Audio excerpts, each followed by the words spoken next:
Okay guys, so quick tip here in Freehold. For the last boss, what you'll notice here is we're kind of sneaking around the side here. You got to be very careful when you do this because this pack aggroes very easily the little dogs. And what we're trying to do is, usually when you pull this boss, before pulling the trash pack here, the trash pack is going to aggro to you. That's something they added in this expansion. Back in BFA, the trash pack would just stand there. You could pull the boss without even pulling it. But nowadays, when you aggro the boss, the trash pack is going to run at you.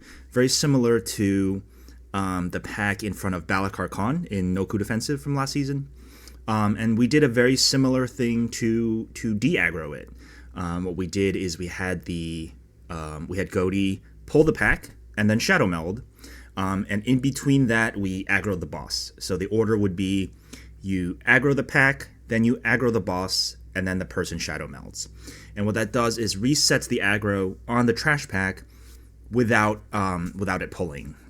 So you can pull the boss before pulling the trash pack. Now, what the trick is here is, you see this cannon barrage that we're dealing with, which is, I'm sure you all know by now, it's one of the main mechanics of this boss.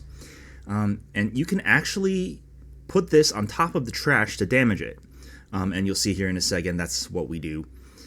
You can do this with this trash pack. You can also do it with other trash packs. So all the trash packs in this area are candidates to be pulled with the boss or into the boss either at the start or later on in phase 2 or phase 3. You can pull them together with the boss and try to kill the trash with the cannons.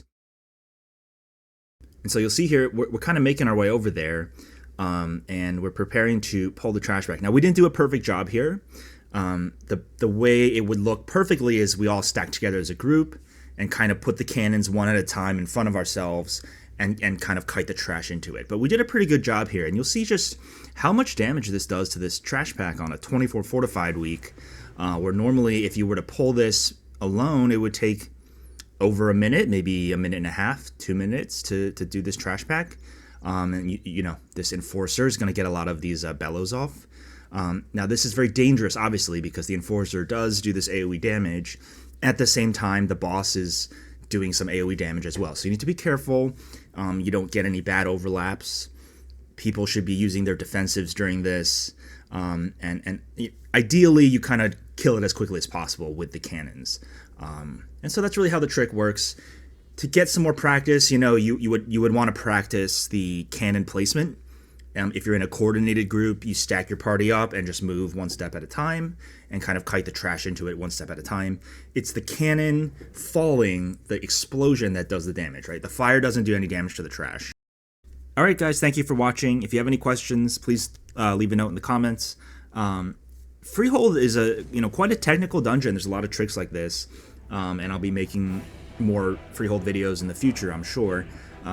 But from my experience, at least, the timer has actually been quite tight in here ever since the change to the timer, which they did in week 1 or week 2 or something. It's a pretty tight timer, and you need to know some of these tricks in order to time the dungeon on higher keys. All right, good luck, guys.